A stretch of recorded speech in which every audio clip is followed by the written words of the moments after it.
Good afternoon, everybody, and welcome to the Nevada Commission for the Reconstruction of the V&T Railway. Today is Thursday, June 28, 2018, and we are just about 1:05 in the afternoon. If you all please rise with me and join me in the Pledge of Allegiance. I pledge allegiance to the flag of the United States of America and to the republic for which it stands, one nation, under God, indivisible, with liberty and justice for all. Thank you. And if I could get Tiffany, if you do, roll call for me. Stan Jones. Present. Joel Dunn is absent. Denny Dotson. Here. Nick Morano. Here. Jack McGuffey. Here. You have a quorum. Great, thank you. So we'll move on to agenda item number, letter B, for possible action approval of today's agenda. Elaine, do we have any changes on the agenda today? We do not. Any comments? No? Do we have any public comment? Hearing none, I'll call for a motion. So I'll move to approve the agenda as written. Second. We have a motion and a second. All those in favor? Aye. Okay. We'll move on to agenda item number C. This would be public comment, items that are not on the agenda. Do we have any public comment today? Okay, we have none. We'll move on to agenda item number D for possible action, approval of the meeting minutes for, we'll do these one at a time, for A, April 26, 2018. Open up to any board comment. Nope. Any public comment? There are none. I'll ask for a motion to approve April 26th meeting minutes. I'll make a motion to approve the minutes for April 26, 2018. Second. I have a motion. I have a second. All those in favor? Aye. Okay, moving on to number B. This would be the meeting minutes for May 10th. I'd like to say thank you for Mr. Vice Chair there stepping in for me. I was not here for that meeting, so I would abstain to approve any of those. But do we have any comment on those meeting minutes? Hearing none, I'll call for a motion. I'll make a motion to approve the minutes for May 10th, 2018. Second. We have a motion and a second. All those in favor? Aye. Aye. Again, I'll abstain. And then item number C, that would be the May 24th, 2018 meeting minutes. Again, I was not present for that meeting, so I will defer or abstain from voting. Any public comment on those meeting minutes? Okay, entertain a motion. I'll make a motion to approve the minutes for May 24th, 2018. Second. I have a motion and a second. All those in favor? Aye. And again, I abstain. Okay, we'll move on to agenda item number E for possible action. Consideration and possible approval of a revised contract with Our Line of Work, LLC, RLW, for special event coordination and ticketing sales service. Elaine.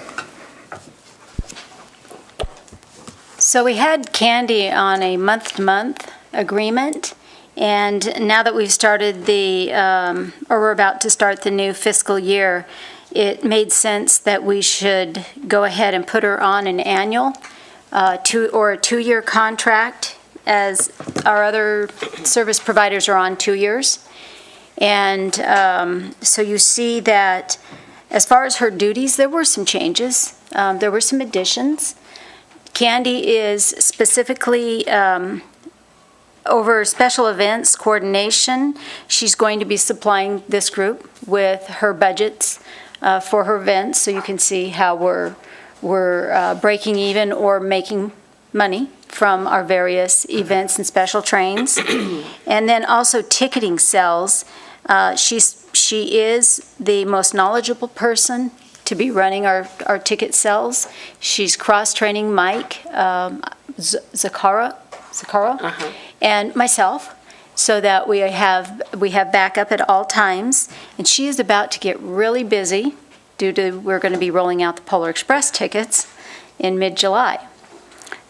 Candy's been really good about stepping in where she's needed. I've asked her to do various other tasks, and she's been more than willing to do that. I believe we work very well together. And so I would like to present a contract to continue using our line of work. And I believe it is less than she's made in years past, but we've also pulled some duties off of her, and I will take care of. So are we going with the existing salary? Is that the plan? No, the salary is increased, so it's the existing salary of the $2,500 plus Right. $875 Okay. for ticket sales a week So, or a month. can we, Yes. okay. So, thank you, Elaine.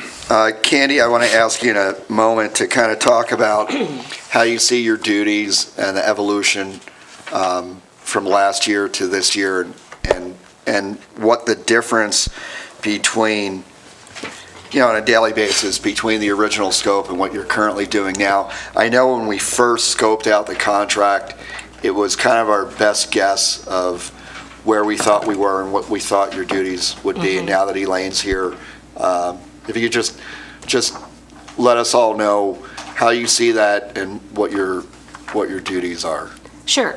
I think probably the biggest difference is having, I know I'm supposed to be assisting Elaine, but I almost feel like she's assisting me. But it's good to have someone to bounce a lot of this off of.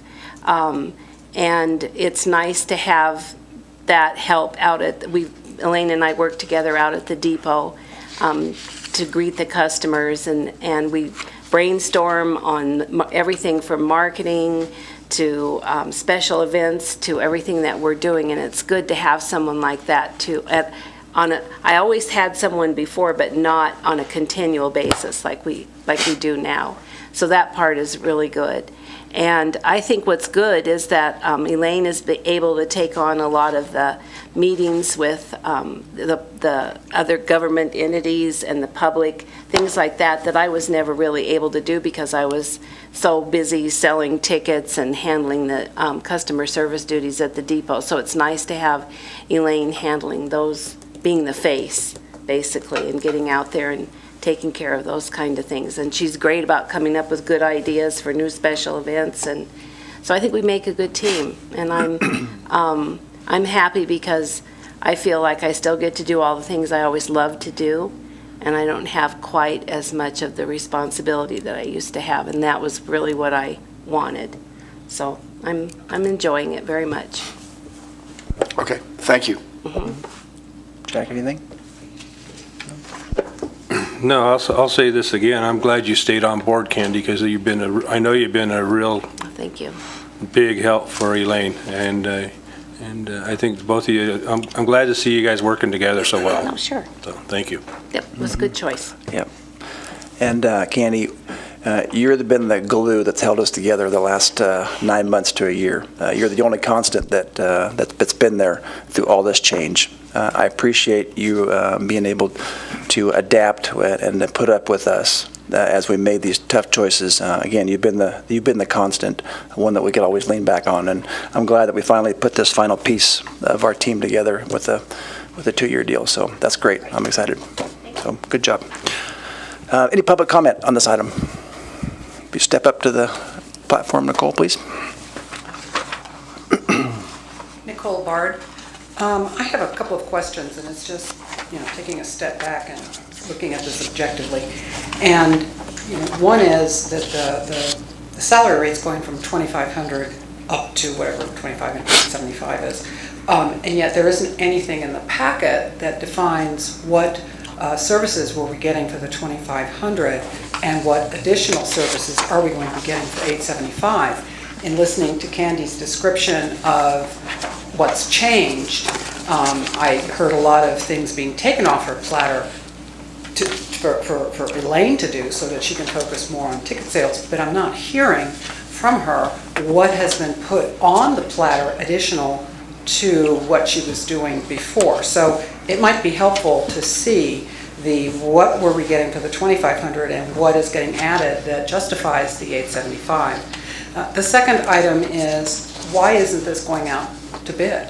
The contract is ending. It's an excellent opportunity to, put it out for bid to see what else is out there for the price that we're suggesting get paid.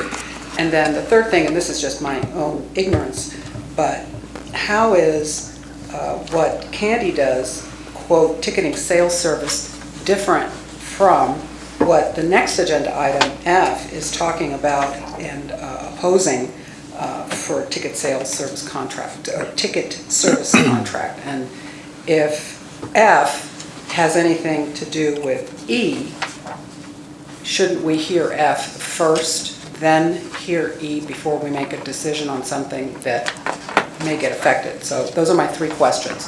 What is the before and after justifying the 875? Why isn't this going out to bid? And how, if this is connected to item F, why are we taking it before item F? Okay. Elaine or Candy, do you guys want to take a stab? Candy's going to chime in first, and I'll chime in. Sure. Okay, I'll start with, I believe that listed in the contract are two schedules of duties. When the $2,500 contract was given to me at the beginning of the year, I was not answering the phone as much, if hardly ever. We didn't have a ticket system in place, so there were no tickets to sell. I was, as you said, Denny, just kind of the liaison between what had happened in the past and helping you guys all get your feet wet and figure out what you needed to do, because the season was coming and we were about to run trains. And so the $2,500 included no customer service. I wasn't working at the depot like I am now. I wasn't answering the telephones. My company is the one that answers all the phone calls and helps sell tickets to people who are not comfortable with using the website. And so I was also part of what I've been doing for the $2,500 is helping just point out the different parts of this that needed to be done, like updating the website and getting a new brochure and getting the depot ready and getting ready for opening day and getting ready for all the events that are coming up. So that was what I was doing for the $2,500, but it didn't include any ticket sales. And so now the ticket sales are going, and the difference between my selling tickets and what the other companies are is I don't have the company that programs the ticket sales on the website. That's not my company. What I'm doing is answering the telephone and selling and answering the questions and selling the tickets and using the program. I could use any program. It could be Double Knot, it could be any program I could use and sell a ticket, but it just so happens that I'm familiar with the one that they chose, and that's the one we're using, and I know how it works, so it seemed like a faster way to get up on our feet and get tickets sold. So I think did I touch everything? Yes, so to play off of what Candy said, beginning at the first of the year, Candy was on a month-to-month until a general manager was hired, and I chose to keep Candy on due to her history with the company or with the organization. It just was obvious from the get-go that she was a keeper and that her knowledge was invaluable. And so that's why to go ahead and extend her contract and renew it, as we do, we have that option with some of our other service providers, just made sense. Again, what Candy was explaining as far as the ticket service, it's more of the program that we use. And then but when people call and have questions, she mans a phone that she carries around with her at all times to take the calls and the questions. She also provides customer service and the will call services. That is something new. That is new. That is That's new true. to Candy's job duties. It's the will call, coming in and providing the tickets to every passenger. They have to exchange their document or their receipt from online to actually holding their tickets that are punched when they go online. So she touches and speaks with every rider and group of riders that show up on the weekends for the trains.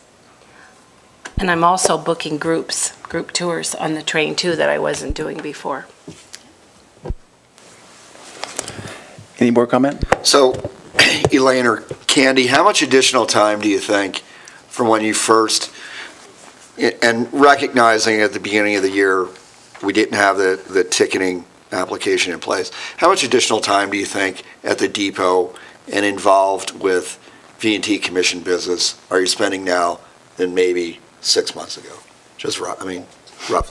Well, I'm at the depot every week. I'm at the depot every weekend from 8 o'clock in the morning, basically a little before 8. And then I come back, I go home after the train leaves, a little while after the train leaves, and then I come back before it gets back. So that would be like, I guess, 4 hours a day out at the depot. And then the phones are on 7 days a week. And I answer the phone at the depot too. So if I'm not home answering the ticket phone in my home office, then I'm at the depot answering the depot phone there. And that, I still sell tickets and answer questions from that one. So while the trains are running, I pretty much am available to you 7 days a week. Okay, thank you.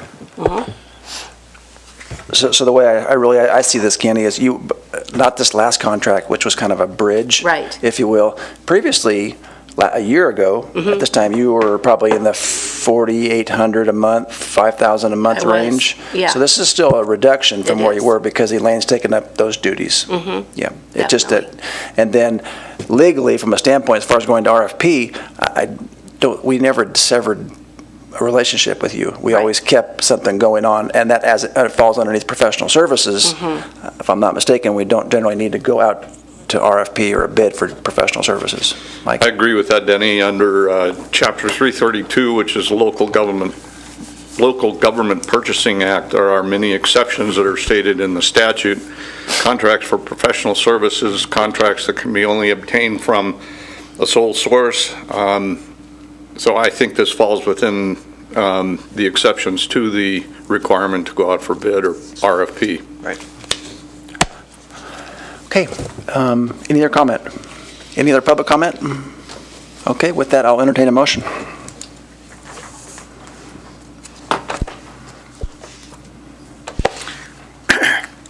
So I guess I'll move to approve a revised contract with Our Line of Work LLC for special event coordination and ticketing sales service as contained in the agenda package. I'll second that. I have a motion and I have a 2 second. years. Pardon me? Do we want to mention for the length, 2 years? Well, I think it's in there. It is It's in in there. there until, was it December 2020 or, Okay. It is, yeah. right? Yep. I'm sorry, until June 30th, 2020. Okay. Okay, all those in favor? Aye. Aye. Aye. Motion carries. We'll move on to agenda item letter E. So, excuse me, that was E. We'll go to F. For possible action, consideration and possible action regarding an appeal submitted by Double Knot relating to the ticketing service contract approved on Thursday, May 10th, 2018, and a request for a copy of the Ticketing Service Selection Committee's evaluation summary and the minutes of the May 10th, 2018 meeting. Elaine? Okay, shortly after we had approved activity tickets, I did hear back from Double Knot questioning why they were not selected. And I explained to them at that time that on their own RFP, their own proposal, that they had stated they had no rail events or Polar Express experience. and that was on their own RFP. And so it came back about 5 days later, David Mimeless came back and said, well, actually, he found out that they had, that Northern Nevada Railroad had been using their accounting system, but they had modified it. It wasn't exactly the fit for that railroad organization, but they were using it and had modified it. And so that, his comment was accepted. He also asked to see how he was evaluated once I explained to him where there were other criteria that he came in short on, or that the company did. And part of that, the summary that they're requesting to see is the summary that was handed out during the May 10th meeting, where I showed you how the ticketing selection committee had evaluated each of the RFPs or the proposals, and they ranked each one saying yes or no, and we had long discussions about each RFP. But it was obvious at a point that activity tickets was the most user-friendly. They had experience via us with the rail events, and they fit other criteria. The others, the Cadillac of them all, of course, was Whistletix. And Whistletix has an amazing number of railroad clients. It's their specialty, but they're also more expensive. They also are more than we need. Maybe later on, years to come, we would need a service like this, but they also provided things to where, the way I saw it, they market us, they do the ticket sales, they do a lot of things, but we're a short season train, and we're only weekends. To have somebody, to contract with somebody like this would just be overkill. So we all loved Whistletix, but going back to a more reasonable cost, understanding what each of the 5 were able to do, activity tickets came in number 1. Dynamic tickets came in number 2. It was a long discussion. We did debate. We went back and forth on what our priorities were. And there's 3 of us, 3 of the 4 that were on that subcommittee here today, and that's Molly, Ellery, myself, and Candy Duncan. And the other came from CBA, and his name was Jamie? It was James Solano. James Solano. Yeah. And again, it was a full evaluation. You can see our comments here. Best fit, just by the criteria that we set forward, was activity tickets. Double knot, there was, for example, according to their package, which is in your package, what they submitted, their only railroad customer was Northern Nevada Railroad. They had no rail events experience, and that was what we used to evaluate. Yes, they appeared to be user-friendly, and they did comply to our mobile device capability. They could make changes and refunds, but that would require a fee.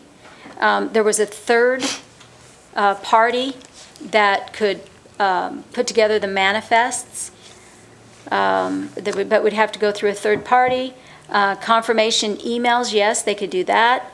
Their 24/7 admin, that was something, assistance for our customers, that was cloud-based. And that held a lot of weight there as well of what we expected. Yes, they could collect the data. Yes, they didn't use Google Analytics, but they used Google Tag Manager.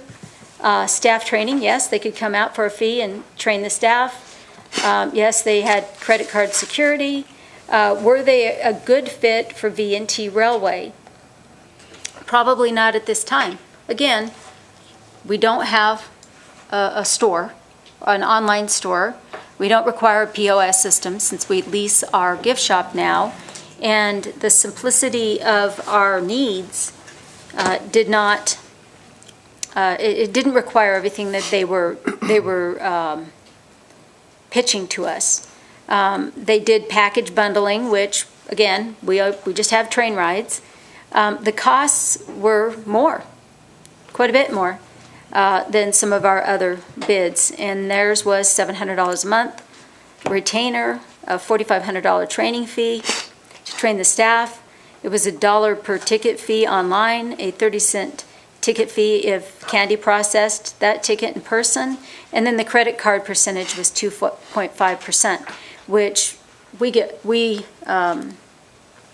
our credit card fee is 1.9%. And so you can see everybody was evaluated on the exact same criteria, and there were people that came even ahead of Double Knot.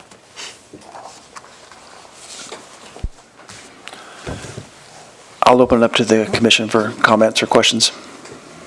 So Elaine, we've already signed a new contract with Activity, correct? Correct. Okay, thank you. Correct. And that, on the RFP, we did explain that, the schedule, how fast we were moving, and that was because the season was on us. And we went from, we gave them a week to respond to the RFP. Everybody complied to that week. And then we had our subcommittee, selection committee. And then we are on the 9th. I put everything together on the 8th. We met on the 9th, and on the 10th you approved. And that was the Mother's Day train was the very next week. So, I mean, I guess, I'm always happy to go back and check our work and look at what we did and make sure that we did come up with the right solution. And I think you've taken us through it pretty effectively, Elaine. I guess in the future, as we open this up again at the expiration of the current contract we have now with Activity, hopefully at that point, Double Knot's got additional relevant railway experience, and maybe that'll change the dynamic. But I think at this point, I'm very confident that you and the committee went through a transparent and effective evaluation method.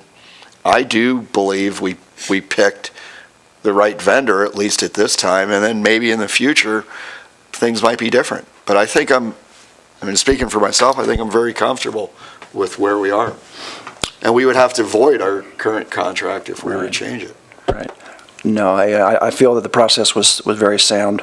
Being that we are a public entity, obviously our stuff is all available, and I see no reason why we can't send them a copy per their request. It's a public records request. Send them a copy of the stuff, the minutes, it's all there. And to say, hey, it was a fair playing field. We did it the right way. It was transparent, and good luck next time. Mike, what's your comments on this? Well, let me back up a little bit from what you guys have talked about. I did write to them on the 29th of May and advised them that they were not the successful, they did not hold a binding contract, and told them that we weren't going to be paying them any money, and notwithstanding that, I think we're still getting invoices from them. But I think the process was done correctly. They're relying on an agreement that was inadvertently signed by Denny before the commission had any opportunity to review and consider the whole issue. And according to the open meeting law and the AG's opinions, particularly one out of 2000, it just wasn't a binding agreement until the whole commission could review and approve it. And when you went through the process, you selected the one that you felt was the best, and I think it was all done on the up and up. And I don't see any reason to reverse course at this point. Plus, I'm concerned there might be some exposure to the current contract holder if you decided to go backwards and in a different direction. Any other public or commissioner comments? No? No, but thank you again for rehashing exactly what we went through before. So there's another record to send to them. Any public comment on this item? Hearing then, or none, I will entertain a motion then.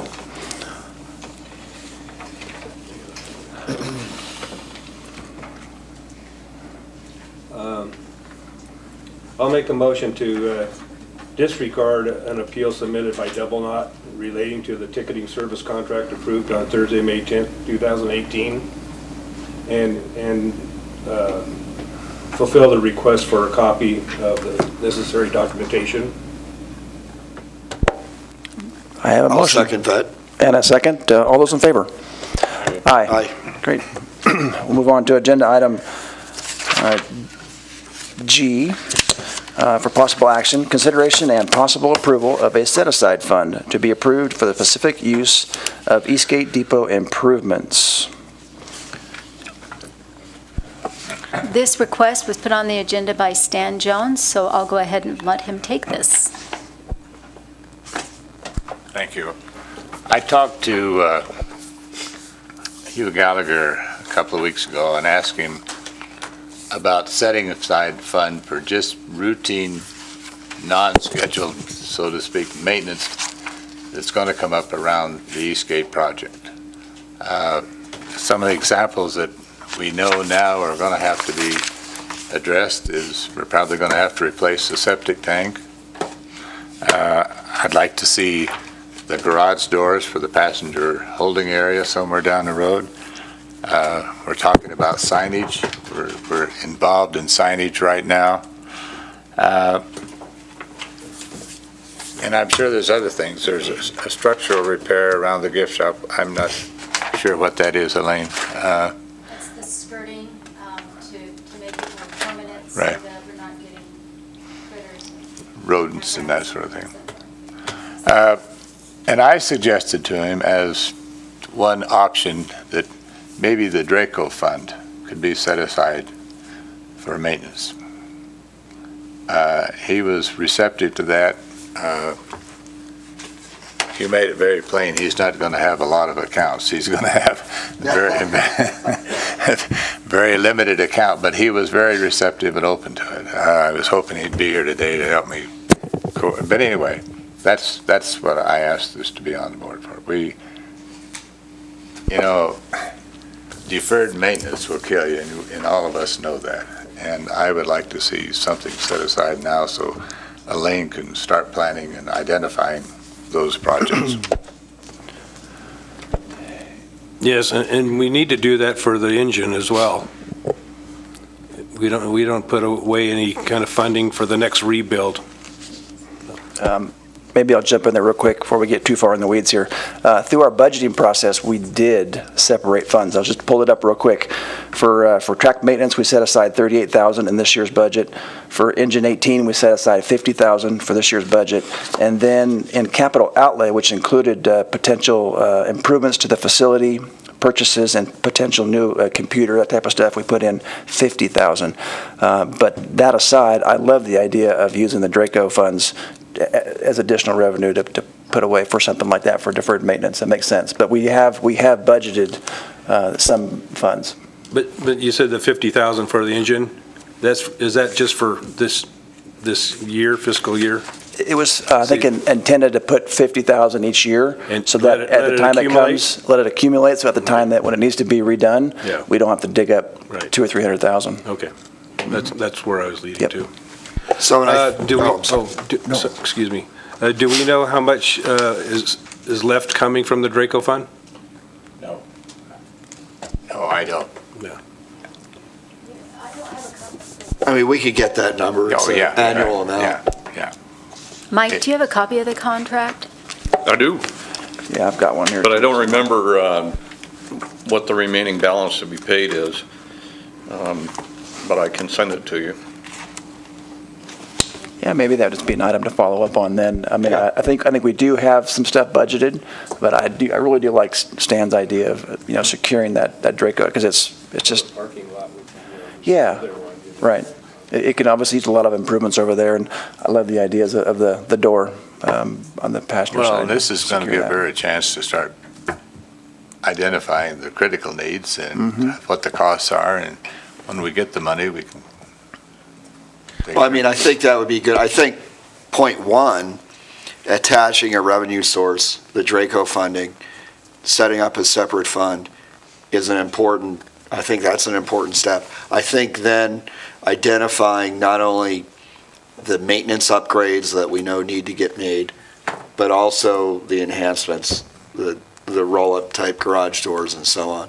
Because it already looks, I mean, just from an aesthetic Great, point of view, it already looks so much better.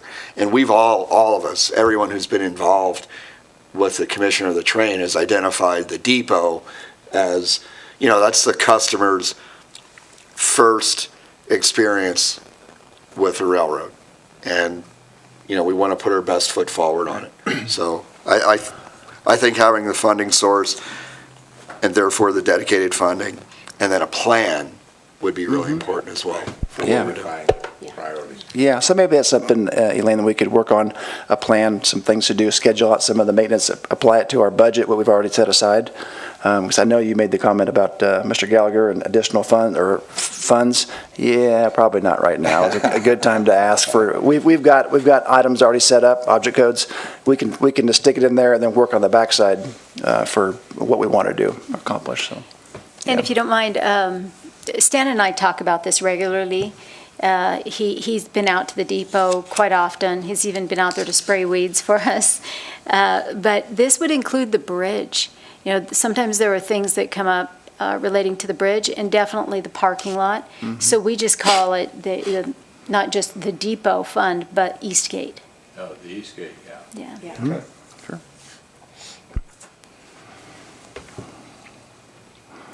Okay, so any additional comment on that one? No? Any public comment on this item? Yes, sir. Stephen Lincoln.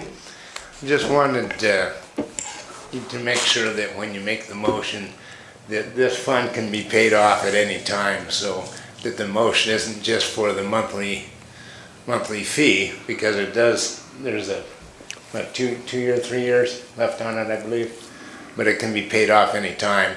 So be prepared to have the lump sum in the fund and not having a monthly income after that time. Thanks. Yep, good point. But with that, do we need a motion?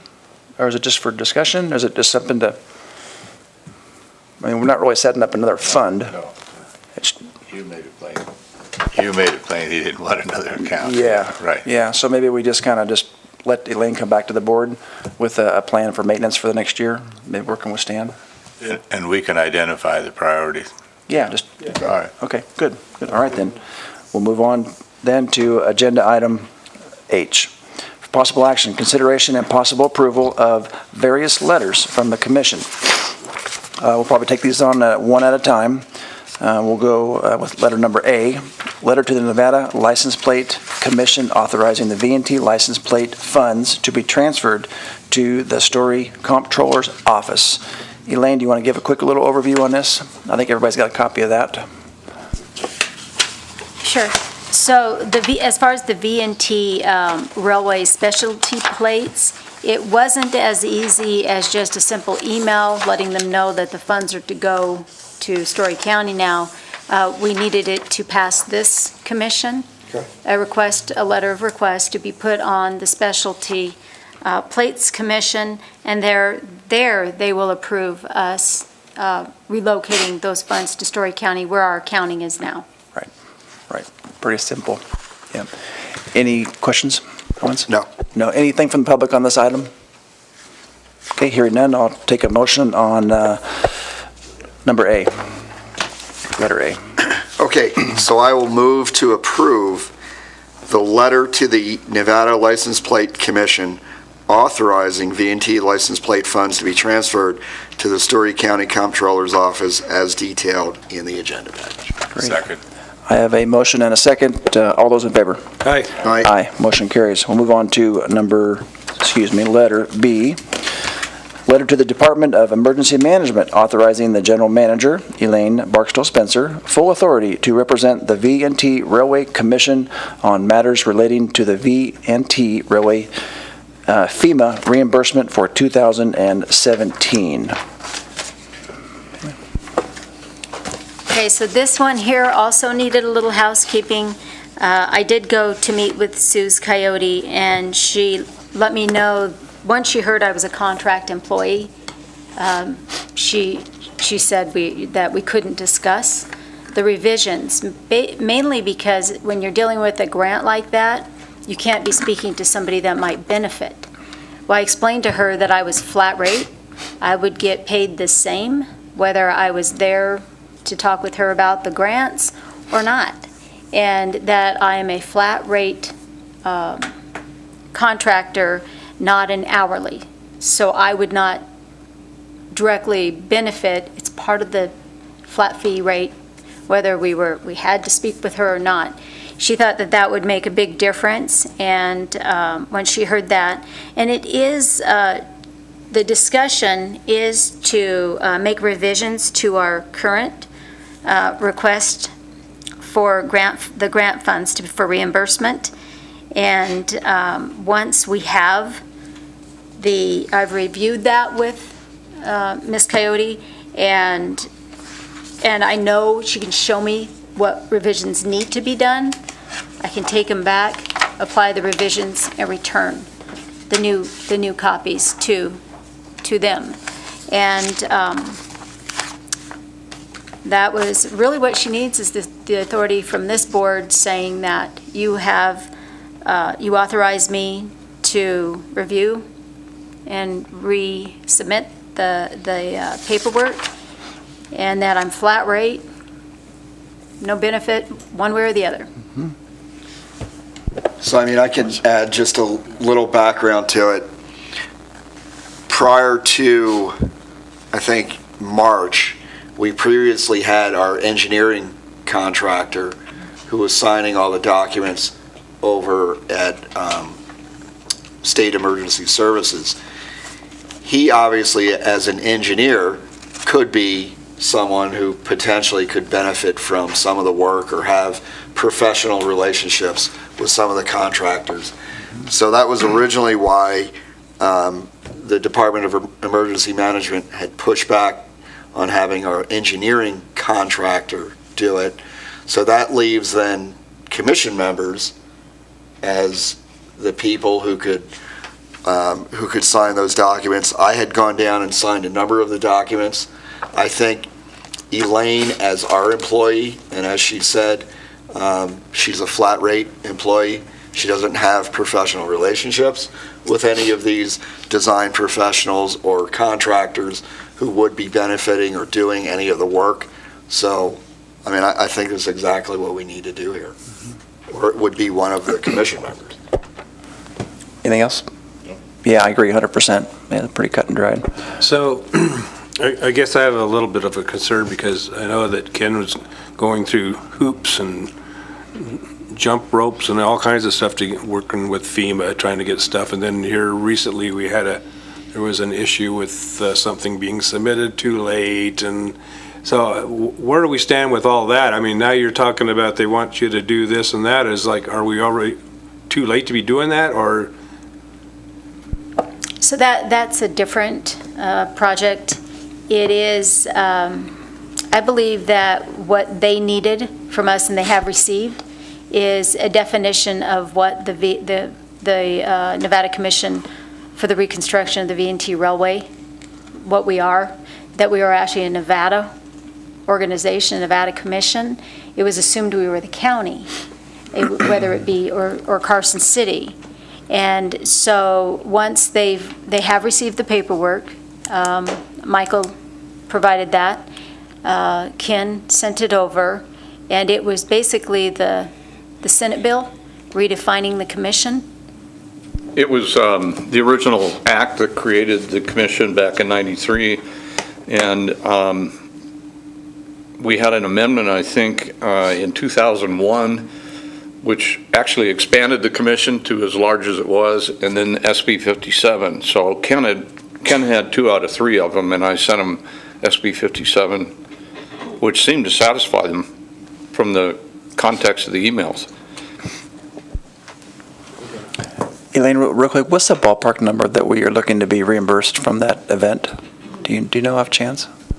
Do you know, I don't. I haven't seen the paperwork myself. Yeah, I We forgot were what the total was. I know Yeah. Ken probably sent it to us. We were just trying to get, to first base and, Yeah, okay, open the door.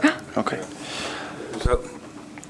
So going through NACO, I think our last conference last year, we had a big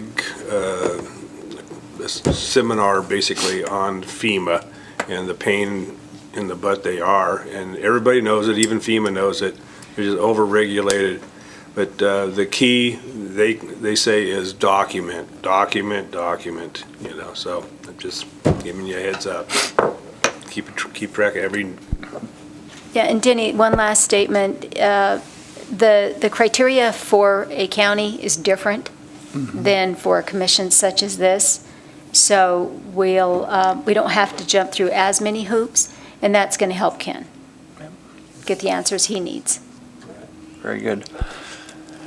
Do we have any public comment on this item? Okay, hearing none, I'll entertain a motion to approve. I move to approve the letter to Department of Emergency Management authorizing the General Manager, Elaine Barkdahl Spencer, full authority to represent the V&T Railway Commission on matters relating to the V&T Railway's FEMA reimbursement for 2017. Second. I have a motion and a second. All those in favor? Aye. Aye. Motion carries. Then we'll move on to the final item for letter H, letter C, letter to the Bank of America authorizing a debit card for the V&T Railway Enterprise account. Elaine. Okay, in addition to that, we also are going to authorize Hugh Gallagher and myself to be signers, authorize signatures on the account. I know you approved that on the 24th. It's just that we need to walk in with approved minutes in this letter. And then we'll have access to the records. I'm having to go through Kitty at VCTC to get the records, and she's been very gracious and patient. Also, I'm using my own money when it comes to things that we need to pay for cash. I do get reimbursements, but when we have to use something that requires a credit card or to order something, I use my own. And so it does. I have the funds to do this. It's just that the record keeping would be much more cleaner if I just was using a card that related to the commission. And it's balanced and it's oversaw by Hugh Gallagher and the comptroller's office, so all eyes would be on it. It just makes it easier and even more clean than it is now. Any commission? No, I mean, I'm all for it. Yeah, A purchasing 100%. card is much That's- greater visibility than a Transparent. personal credit card, Yeah. for sure. Yep, easy. Any public comment on this?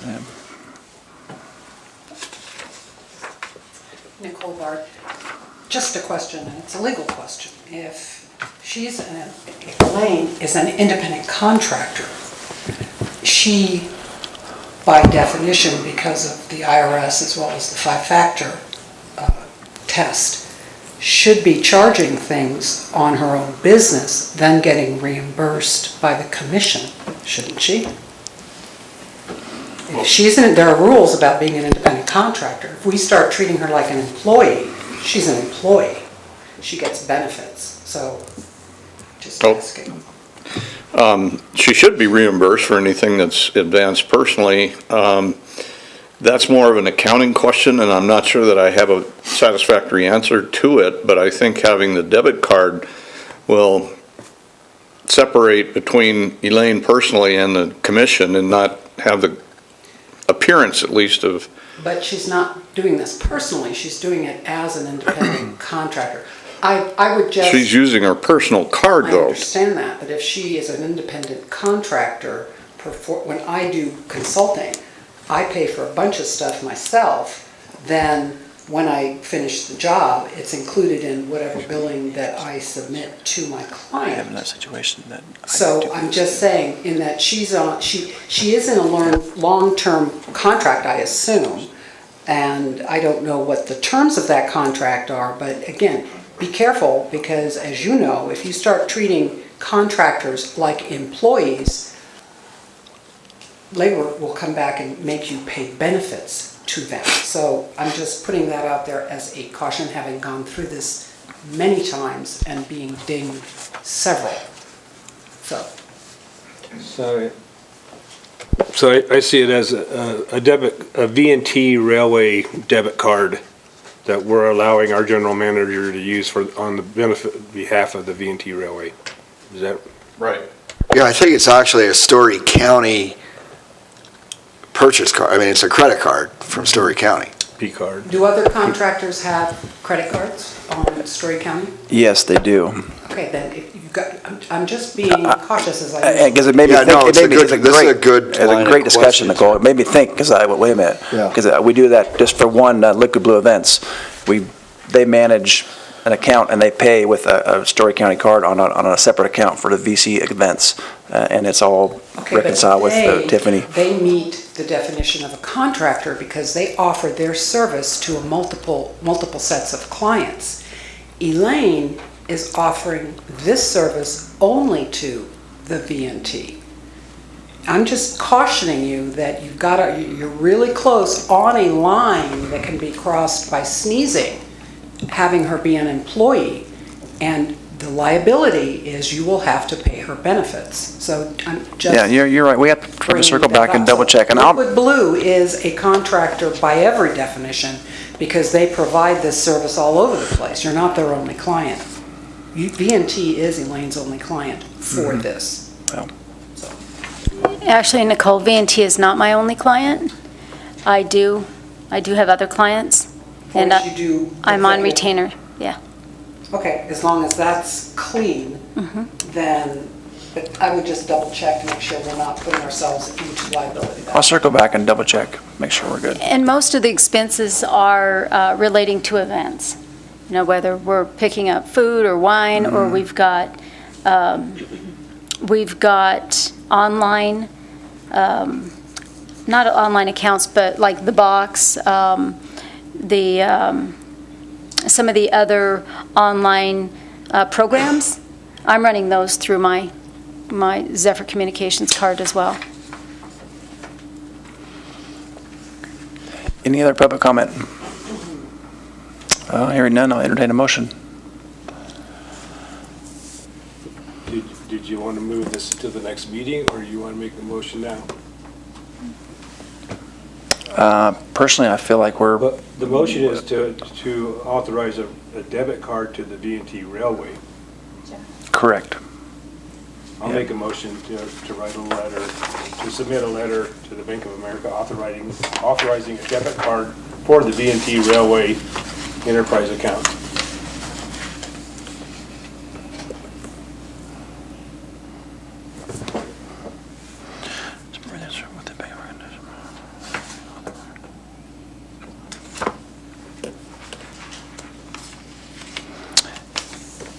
Mike, is there any issue on this in regards to the way that the agenda item is written versus the letter that we have here authorizing, I mean, it specifically says in the letter that we're authorizing Elaine and Mr. Gallagher to request information on the account. I know it's kind of a second point on there, but I'm not sure of your question, Denny. Are you saying because it doesn't say authorizing Elaine to have a debit card that you have a concern about it? in the motion, I guess, I don't know if we don't need that, if I'm just confusing the points there.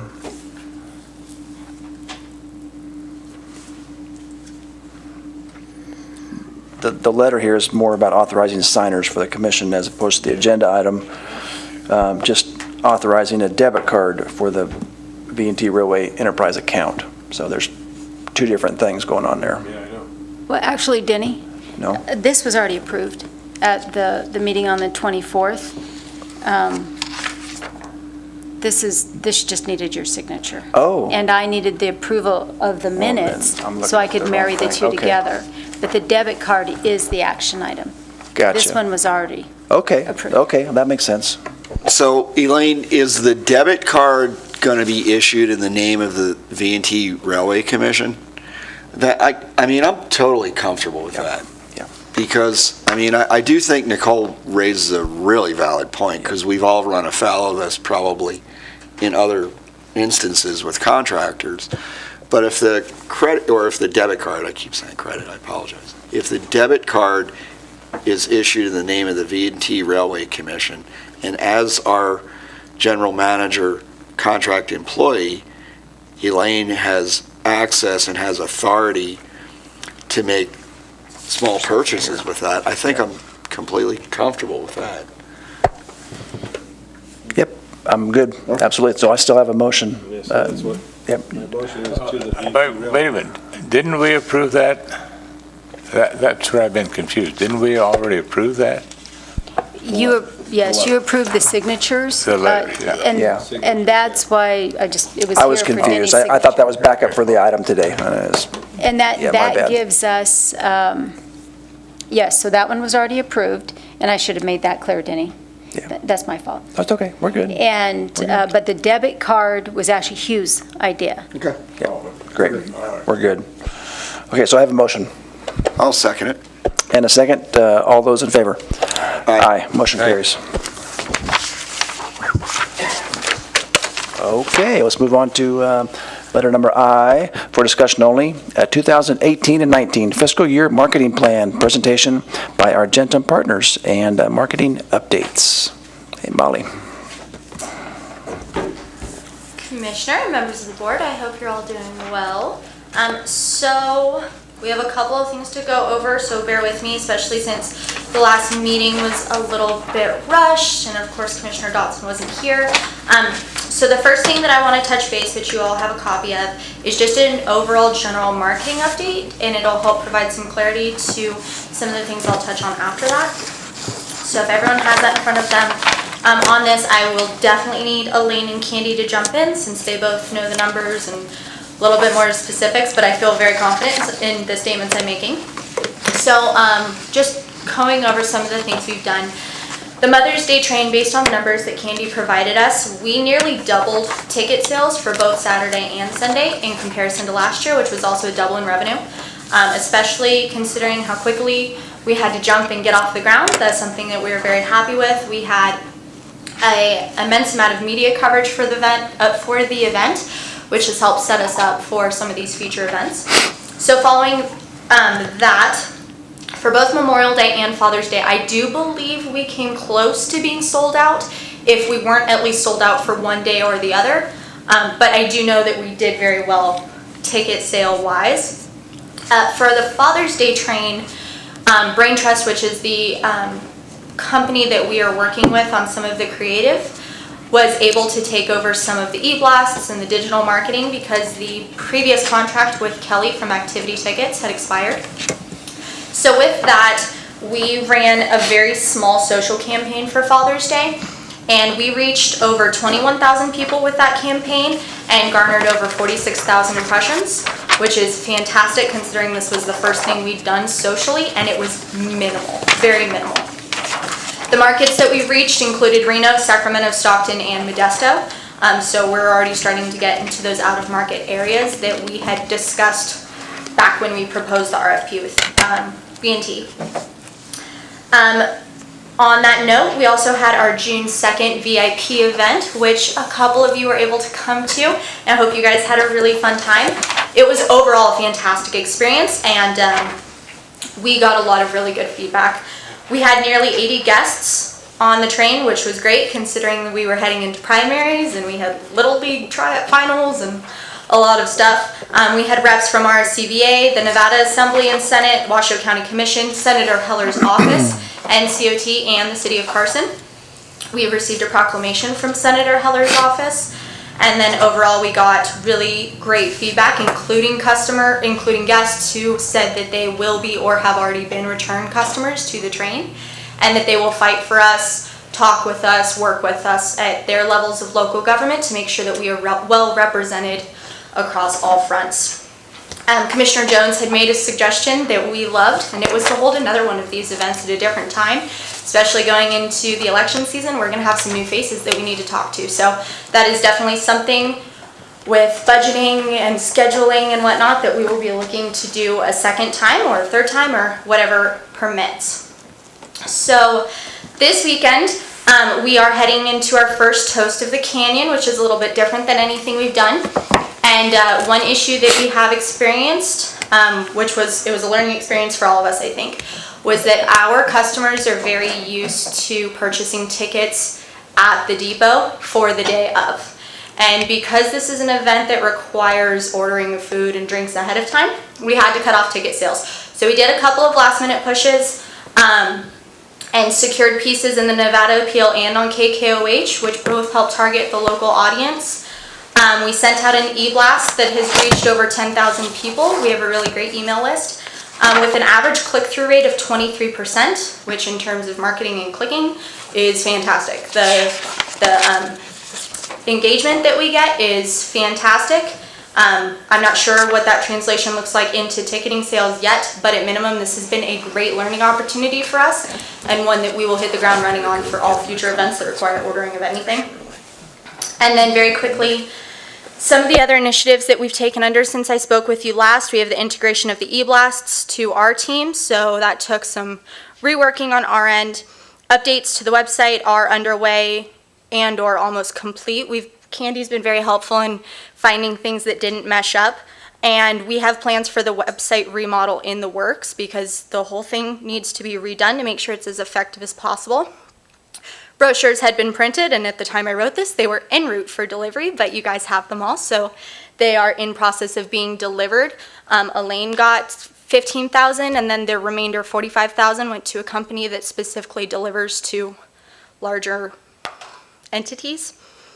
And yes, I don't know like exactly where they deliver to, but they got 45,000 brochures. And then media plans, which is going to transition into the other handout you guys have. So since we did come in so quickly and we had to train right away and we had trains immediately, we put together a stopgap media plan that we have put into place, and we have it running until August 1st. It's very quick, very simple, going to do the job, and that is paving the way for a much larger media plan. So now looking at the second handout that you guys have, it's our August to December media plan. It's really building on the stopgap plan that we are already using, but I do want to say up front, a lot of this is based on budget, based on grants we receive, based on total revenue and availability, so it's really hard for us to put anything totally concrete in the works. So this will be an ever-changing living document that we will constantly make better. So just really briefly, some of the key things.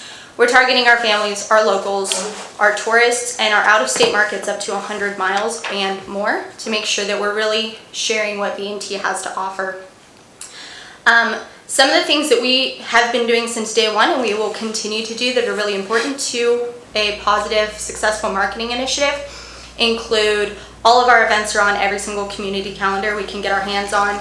We have regular media outreach, not only with press releases and media advisories, but also just contact with the media so that they are always thinking about us and they are going to begin to call us and say, hey, do you guys have anything going on this weekend? We're short on a story. We have our e-blasts that go out for any special events that merit them.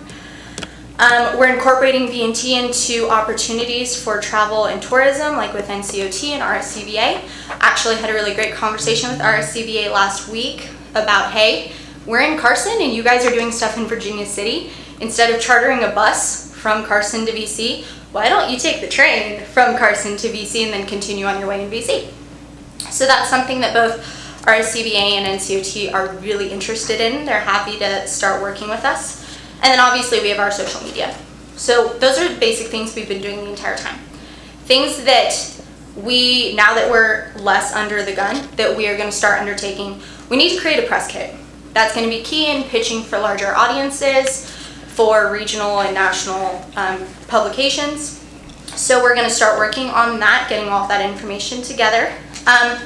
we are going to host media familiarization tours. 1 or 2 that are targeted just towards our local media because they don't know about us as much as they need to. And then another that's more towards our regional and national media. That would be, they can bring a +1, they would take the short haul or the long haul, depending on what our needs, what our constraints are for the train in that time period. We've already started doing this, but we are coordinating specials with the different local television outlets for things that fit us. So for example, Lake Tahoe TV likes to do remote outreach or remote pieces from locations. They came down and did some live interviews with Elaine that are about 4 minutes long each that they ran for over a week. So it was a targeted piece. We chatted with them about it. We got it going. We're setting that up with some of the other outlets as well. Another key thing, we need to increase our community partnerships. We have an event set up in September with the Yelp Elite. They're going to bring a minimum of 50 of their Yelpers plus guests to really experience the train, and those people have reaches that are just bonkers. I know Commissioner Dotson's worked with Yelp in the past, so they were really excited to work with us. But we also want to work with large community leaders and groups across all of the different cities, not only the rurals, but also in areas like Reno. We're going to hold some chamber-specific events, especially since we are a member of the Carson City Chamber, and we're going to invite the other chambers and offer them a discount to a particular train ride or something along those lines to engage them and get them coming back, so those are our leaders. And then we provided a really brief timeline, like I said again, some of this in terms of incorporating any paid media or digital buying or ad buying is going to be based entirely on budget, and we're still working on that going into it. But we have that plan in place. We have already started with social, part of our stopgap. We have digital advertising running on like smart TVs and things that really target the audience we're looking at. And then obviously we have our regular earned media outreach that we do. And then obviously just going into like November and December, we are going to be all Polar Express 24/7. Mostly my company, not me. I'll be at home with baby. But that's going to be our big focus at that time, is just Polar Express. How do we make that event even more successful than it is now? Capitalize on that to make the V&T more successful. So like I said, this is a living document. It's going to be changing based on our budgets and our successes. But these are some of the very basic things that we have started doing and will continue to do. And of course, if you gentlemen have any questions or want to see something that we haven't already mentioned, please let us know, because we need your help just as much as we bring our ideas to the table. Thank you. Awesome. Any questions for Molly? Yeah, I do. We've had a lot of people this summer from Tahoe that are staying in timeshares. Do you have any resources in those times? Because they come into Carson, they just want to know what is there to do. So the two things that I know we are doing in the Carson and Tahoe markets, we've been in touch with both of those visitor authorities, and we are working with them. So at that respect, I'll touch base with Lake Tahoe Visitor Authority again and see if they can help us tap into some of their timeshare guests. If that means we need to make sure brochures are going to those timeshares or something along those lines.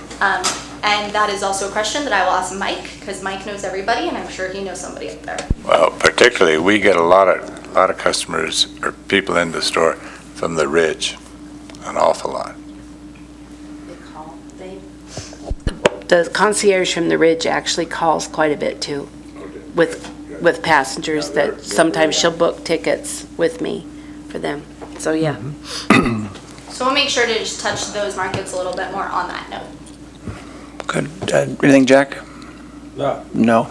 Yeah, Molly, the one thing and I'm going to put some of the blame on myself because of crazy schedules and projects and different things, but I want to reemphasize, and maybe it's just a day that we're having the marketing meetings to kind of, I know we had a big rush to get the train then going for the season. I can get all that. There's a ton of stuff we all had to do. But I want to make sure that both Carson City Visitor Bureau and my office, whether it's me, I can send, if I'm not available, send a representative to be a part of the planning for especially Polar Express. There's so much collaboration that we can do, and you know, if we don't know what you guys are doing, and it goes back to the issues we had previously, and I don't want to go there. That was a big push for us on SB 57, was to have a visitor bureau from Carson and Virginia City involved, so that we can unify. And we're stronger with, and obviously with numbers. But one of those days, that Tuesday, just take a look at it. Tuesdays is just a killer for me. Got commissioner meetings and all kinds of other stuff going on. So if there's an opportunity to look at that, talk with Elaine, and if something that works, we can talk about it. And again, I can't probably make every week, but if there's an opportunity to be available, I think we can help there and need to. 100%. And on our front, we're making sure that all of those bureaus, as well as you gentlemen, are on any mass communications we're sending out, so press releases, e-blasts, things like that. But we firmly believe that's how our company was formed, that none of us are the smartest person in the room, and to be the most successful, you have to collaborate the most. So we would more than love, we encourage to have your feedback and your help, because you guys know your areas and your specialties. We don't. We're here to make that better. So yes, we love that. However we can help to facilitate that, we definitely will. Great. Okay, thank you for the update. Do we have any public comment on this item? No? Okay. All right. Then we'll go on to action item letter J for discussion only. Story County and Comptroller's V&T Railway Commission Financial Report. Mr. Gallagher does not appear to be here today. So I know he's busy. Elaine, I'll let you take this one for us for a minute. Okay, so we are still working on the audit with Vanessa from Still and Associates. We're getting closer, though, to having the numbers that the December 31st, or what was it, June 2017 to December 2017, before this group took over. We needed a place to start, and Hugh had requested an audit on those accounts, and according to Vanessa, she's getting ready to compile everything. It was a challenge. We all were calling various people asking, do you have a copy of this? Do you have a copy of that? Tiffany was very helpful, and so we ended up with Vanessa and I were on the phone quite a bit yesterday, talking about what was natural to go ahead and just accept as it was. We did research. The things that we provided for her, we dotted every I, crossed every T, and so we should see that audit coming shortly. So we don't have a firm bottom line number for the V&T at this point, but I can tell you what's been going on these last few months. I did provide you all a copy of the voucher list for May and for June. You received April's in April, but in May and June, there was still some cleanup to do from the previous calendar year. So when you're looking through this, you can see maybe you'll see things like Smith and Jones. That one would probably stand out. Why are we paying for certain things with Smith and Jones? It's because the check was never cut nor sent, and we were able to catch those things. People have called and asked, where payment had been, or payment was, and so we held on as long as we could. We made sure that everything that we could cross-reference and check was cross-referenced and checked, and we were able to catch up and also start entering vouchers. You can look through, if you have any questions regarding any of the expenses, you can go ahead and ask me about those. If you wanted to see a reason for a debit card, you might see my name over here over and over and over again. Those are just expenditures as they were itemized. And let's see, most of the expenses here were either, they were this year's expenses, but we did have, as I indicated, we did have some expenses from the last calendar year, not fiscal year, but calendar year. Revenue, now that's something that we're very happy with. I asked Katie, being that I'm not on the account yet and couldn't ask for the information or pull it, I asked her to get a bottom line as of yesterday for our B of A account, which is our ticket sales. There was a little money left in there, about $25,000, that was still in the account before we started adding the credit card receipts. So right now, we're I'm sure, over $150,000 today in that account. Now that Hugh and I have authority to go ahead and to transfer the money to Story County, this money we'll start moving it to Story County rather than letting it accumulate. Regular deposits, we had, it looks to be about $12,000 that were either, there was a donation, the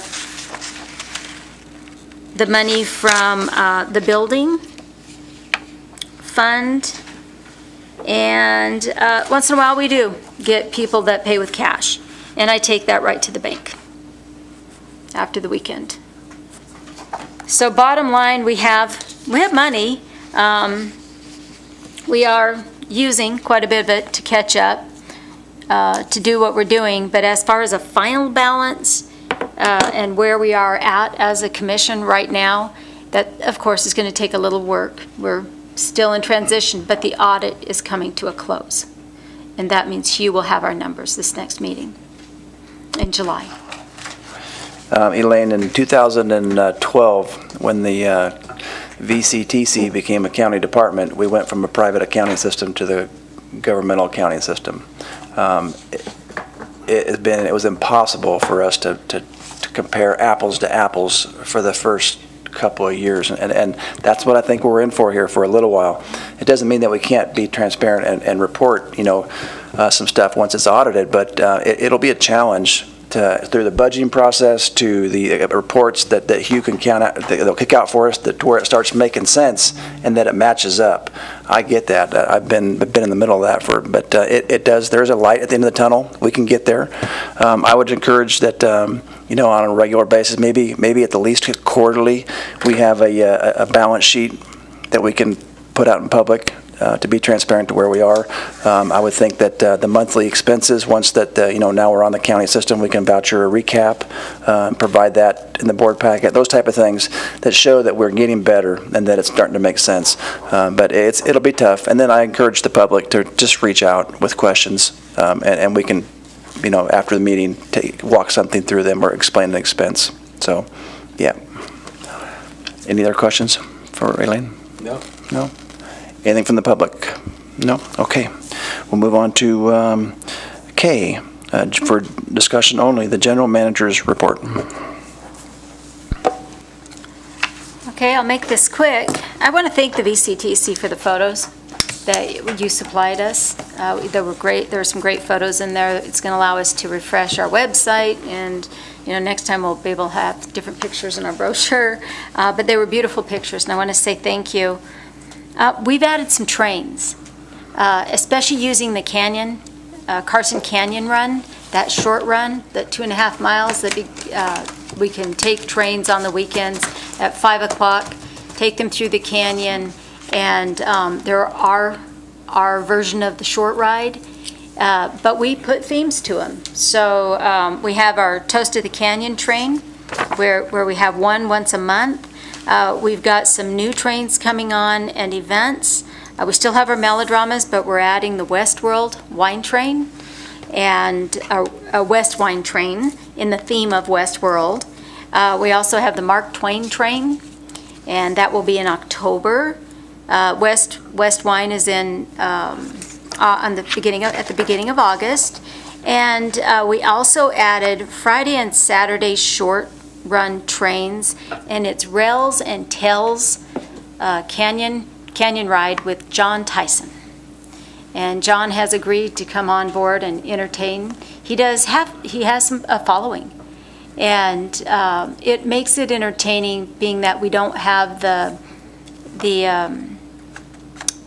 different conductors on board, and that's not really a historic portion of the ride, but it's a great time to entertain and serve people, whether it is wine or dinner events. We use that run in the Carson City area as a revenue producer.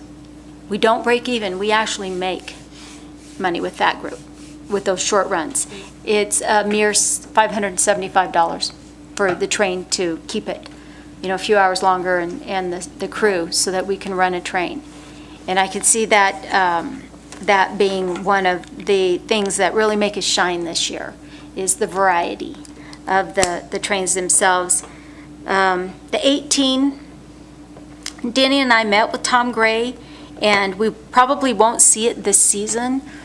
But one of the things I've realized is that when we pull 3 cars and we can go up to 210 passengers, or, the difference in revenue, it's substantial.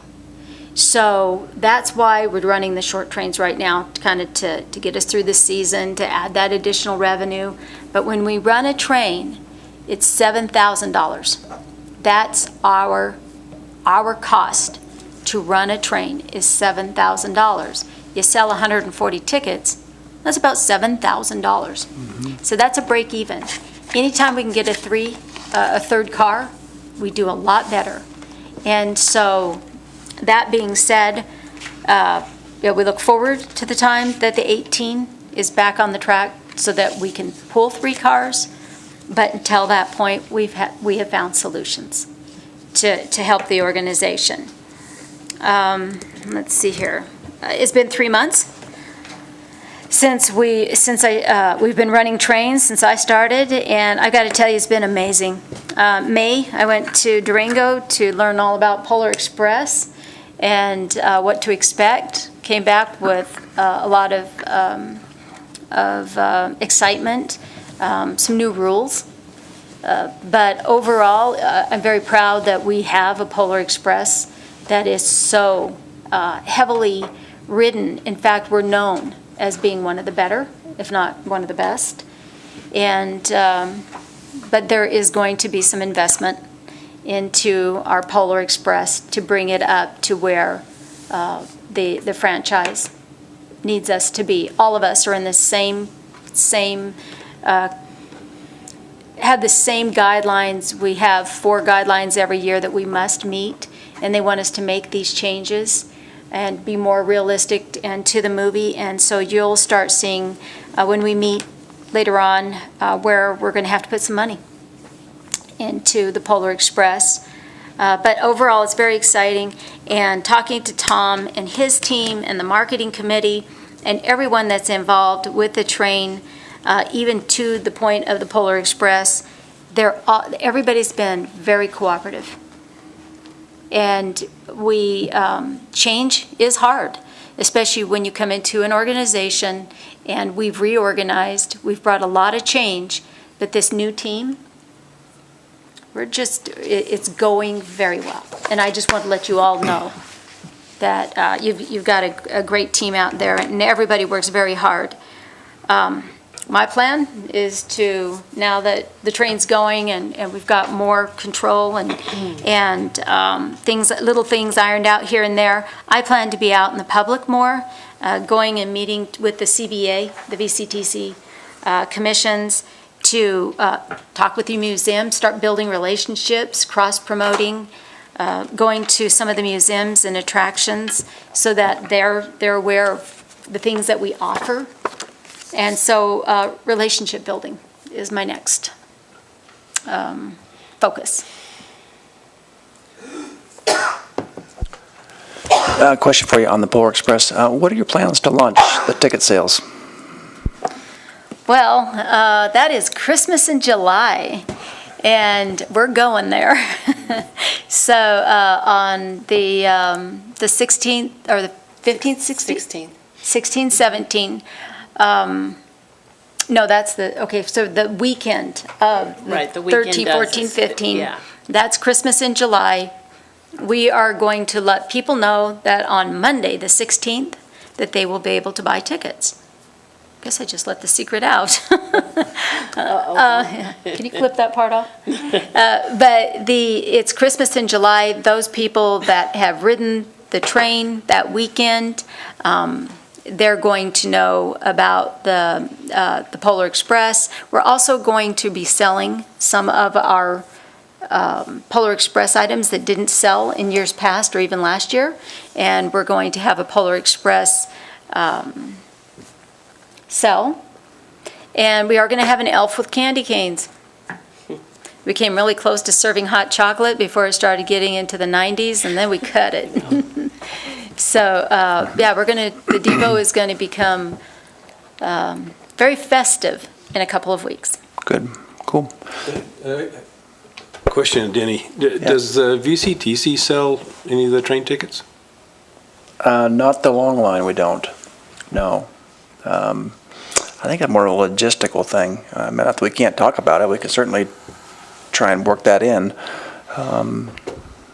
Yeah, no, we just never, I don't know if there was an issue with activity tickets or what on our system, but we do sell the short line and we tell people how to get down there and we offer the computer where they can buy a ticket, to the long line, but we can talk with Katie about putting it in the POS system at the visitor center. You just really need a code on activity tickets. Mm-hmm. And I can come up and spend an afternoon, show you how to do it. You can just sell them right from the visitor center. Yeah. Yep. Just need the code. I mean, so that you log in as Virginia Right. City. Yeah, I don't know how many people That's are all going you to need. come there, but we can certainly do it. Yeah. Yeah, it's not. I don't think it's a hard thing. Tiffany, do you have any? I don't think that's that big a deal. We actually do downstairs, we have an extra computer right now where we will actually go online to your guys' Yeah. website and actually help them purchase it that way. Through the front end. Yeah, because our POS, the computer for our POS system is not set up to run other programs on that system. So we do have a secondary computer downstairs. And we do have a fair amount of people that come in and ask about them, but not very many that we actually walk them through the ticket buying process. Yeah, I think We usually just send everybody to the V&T website to purchase them. Okay, I have a question for Elaine now. Looking at this sales report that you have, I see that on June 16th, 17th, it was a steam train and it had 3 cars. So that was Tom's steam train? Yeah. Because last year, he would only pull 2 cars because he said his train was tired.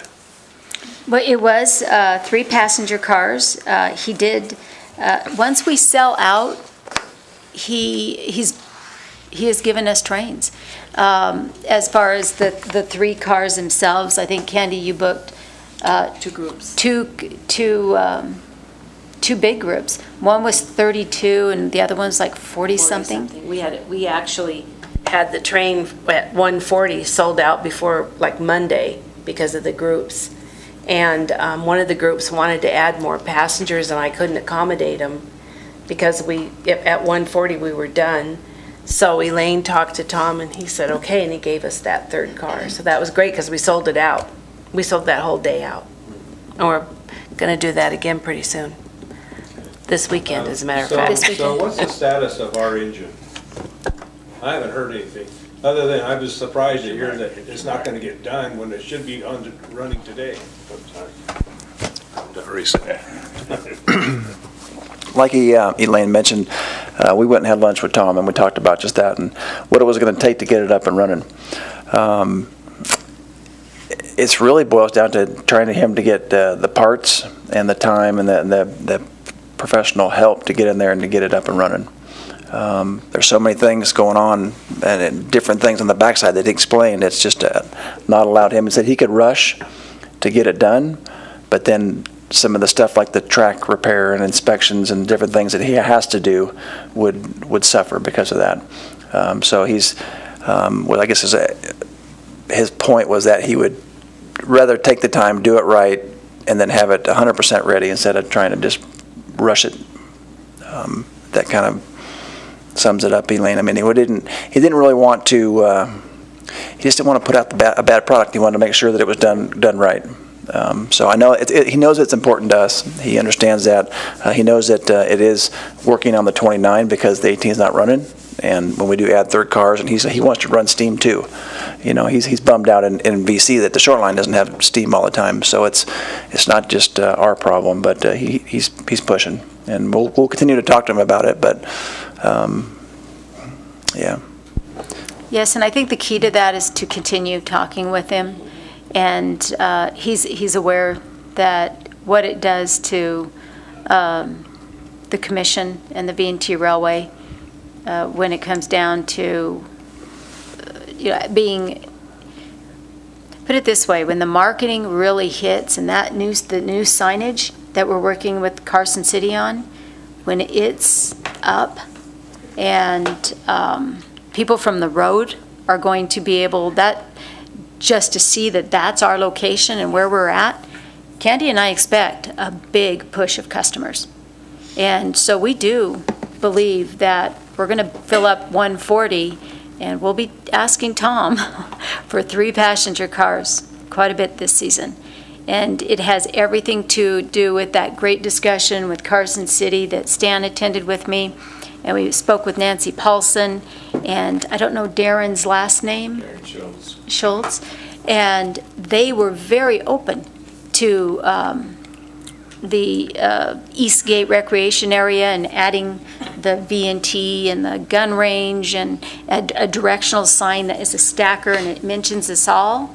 When that's there and it reminds people that we are also out there, and then we get the big billboard type sign that's a visual directional piece over there off Flint, people are going to know what that building out in the desert is.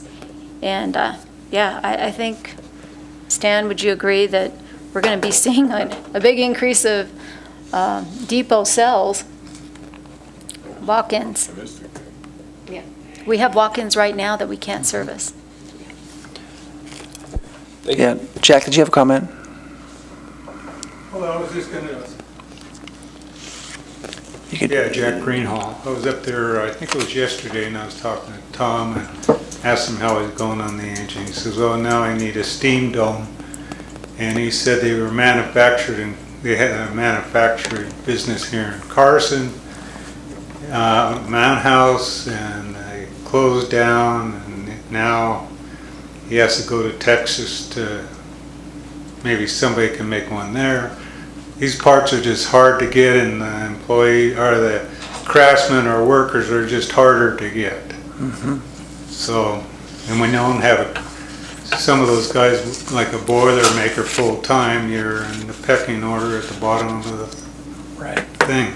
Yep. Bottom of the list. Thanks, Jack. Okay, we'll move on then to letter number L, for discussion only, the ticket sales report.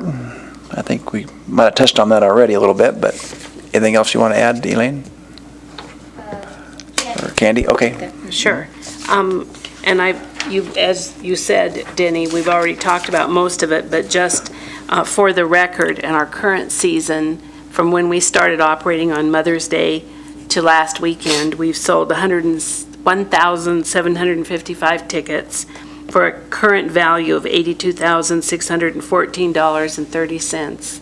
And then overall, all tickets sold, and this does not include Polar Express, this is going to change quite a bit next board meeting when we put Polar Express in there. But year-to-date, we've sold 2,514 tickets for a revenue year-to-date of $114,181.67. And this weekend, we are going to get 3 cars again because, once again, we had a large group and they just added today. And I wouldn't have been able to add to it if we didn't have that 3rd car, because we were sold out last week for this weekend. And so we're going to have 3 cars on Saturday, and we probably won't fill all 3 of them on Sunday, but Tom can still pull the 3rd one up and leave it and come back with just 2. So and then we have our wine train this Saturday, and the ticket sales were slow for that, unfortunately. But when I left the house today, we'd sold, I think it was 28 tickets. So it's not going to be a good start to it, unfortunately, but I know it'll pick up after this weekend, because now we have all the social media and everything in place, and we sent out an e-blast, and people can see now that we are doing the wine trains, so that's good. Another couple things that aren't, I'm assuming it's okay for me to talk about them since you asked me to do them. That's right. Okay. A couple other things just to talk to you about. I have done the marketing grants. We have just one, so I know what I'm saying. Marketing grants and the budget for the wine train. So the first thing we'll go over, thank you, Tiffany, is the grants. There's the Travel Nevada Marketing Grant Program, and that's this handout. And these grants require an equal match of the amount awarded. So the ones that were awarded in 2017 and 18, and I have requested reimbursements for, are the Virginia City and VNT Special Events Media. And that was a co-op program that we did with Virginia City to market. If you recall, we did that to market the Taste of the Comstock, Hot August Nights, or that event up in Virginia City. I think we did the rodeo, was it the rodeo or camel race? Vibrations. Something like that. Anyway, so we got a grant of $4,500, and the matching funds that we spent for that were $7,894. And then we did a Polar Express photo shoot where we received another grant for $4,500. It didn't end up costing us as much as we had budgeted for originally. So the matching funds that we'll get for that will be $3,225.38. But there's a really nice now gallery of photo and video of Polar Express that we'll be able to use for our marketing efforts for this year and going forward. And then we also did a Polar Express online ad campaign last year because we added those extra days to Polar Express, and so we really needed to have a way to sell those after Christmas Polar Express dates. And we were awarded $2,000, and I left a zero out, but we spent $2,660.30. That was our matching funds to that, making that a total. And then we had two grants that we did not use because we applied for them back before everything changed. And then with the change of ad agencies and PR firms and management and everything else, we were not able to do the off-season marketing project. The grant we were given for that was $2,000. And we were not able to do e-commerce tracking, another $1,000 grant, which that was an idea of Smith & Jones, that there just wasn't time for the new agency to pick those up and do in the short amount of time we had. And so we do have to write a letter to the Travel Nevada and explain to them, and I've already talked to them and they said it won't be a problem, but we do need to do that letter. It needs to be in our files so that when the new grants come in, they won't look at that and say, well, they're not using the grants we've already given them. They'll understand the reason for that. Then for this grant cycle, the one that's just closed, we applied for 3 different grants. One was for a brochure updates and distribution. We were given $7,000 to do that. One was for geo-targeted and behavioral ad program, and I'd hoped Joel would be here today because that was one that he helped me put together for $7,375. And the last one we did was for website rebranding. We asked for $18,750 and it was denied. And that was partially my fault because I asked for help from Argenum to write what they had in mind, what their vision was. Didn't catch the fact that they said in their description that they were going to target the market within 100 miles, and that's a big no-no for Travel Nevada. And as soon as they saw those words, they threw it out. And because of changing in staff and everything, no one there alerted us. I think if that hadn't happened, someone would have called and said, you need to change this, but no one was able to do that for us. But they told me, the good news is, just change that wording and reapply next cycle, and you probably will get it. So that's good. And next cycle, I looked today before I left to see if they posted yet, and there's nothing on the website about when the next cycle grants are due. but It's did you see that? Have you seen generally anything? September, That's what I October. thought, it's usually in Yeah. September, October. Yeah. Yeah. Yep. So the first set of grants under 2017 and 18, all the reimbursements have been applied for, and we should be getting checks fairly soon for those. Any questions on that? No. Okay. I had a, Kenny, going back Uh-huh. to your ticket sales, Uh-huh. you say year-to-date total revenue is 114, 181? Mm-hmm. So is there any profit on that, or is that a break even? That I'm not sure. That's going to depend if we sell the 3 cars or the, the 2 cars. It could all be just break even. It's a cost per train, and it depends on when these tickets were sold. You'll see a lot of that. When you look at the ticket sales, so if we had 2 cars, so like on the 26th and 27th, we had 2 cars. We brought in 13,000. That's less than 14,000. That means we had a loss that week. Oh, a loss that week, being that it isn't, 14,000. And let's see, another one would be the 9th and the 10th, again, running 2 cars. We're at 13,000. That means a loss. But you look at the 16th and 17th, where we sold with 2 days of 3 cars, and we were at 18,416. So we made money. It's inventory. It's all inventory. And so, when we can pack them in, the 3 cars bring us revenue. When we're 2 cars, we're just breaking even. Or Maybe. sometimes at a loss. Sometimes not breaking even, depending on what the breakdown is of senior tickets, adult tickets, and child tickets. Yeah. That's why we're aiming for the canyon runs as supplemental.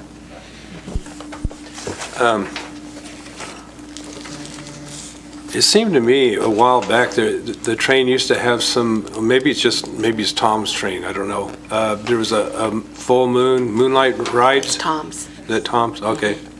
I just happen to think it's full moon right now, It's kind of popular for wine trains, I guess. But he runs those up in Yeah. Virginia City, yeah.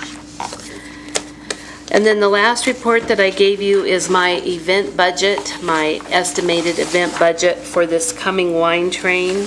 And I budgeted 50 seats at $30 each.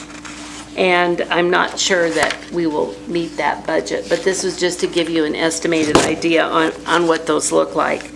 The train service is $575. The site staff is $100.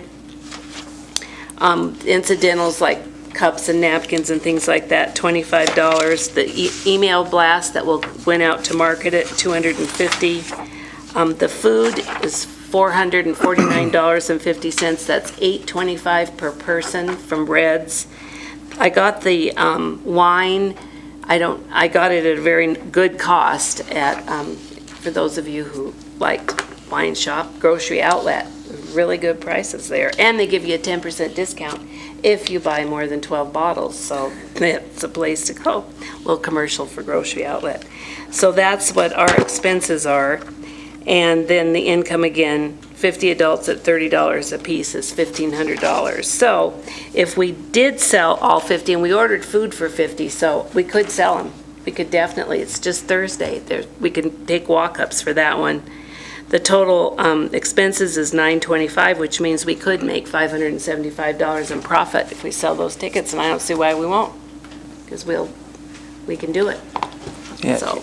Candy, is it $250 is all that we'll spend on that particular train, marketing that? Just That's for the $250? e-blast. Just, is that the only thing that we're doing with that, or is there any other costs associated with promoting that train? Well, I guess would be cost if you split up Argentum's monthly. Yeah.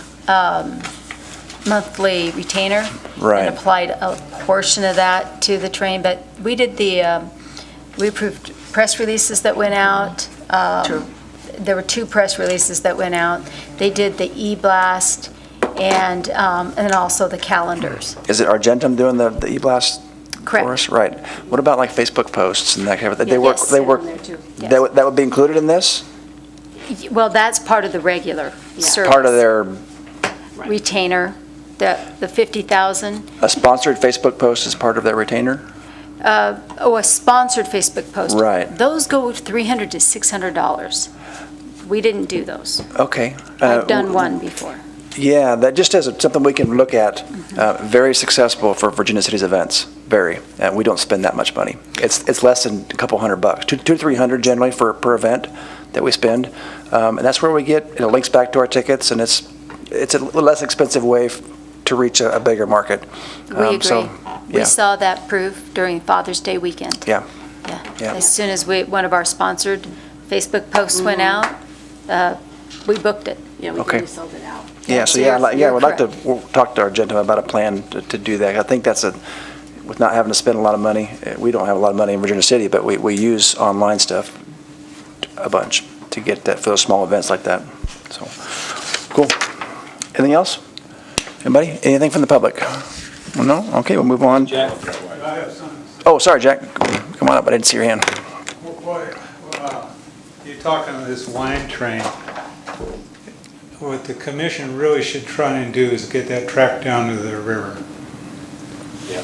I mean, it would make it rather, that's very boring, and I don't see how you even get any customers on it myself. But that'd be one goal for this commission to do, is to get that track down to the river. Point very well noted, and yes, that's on our radar.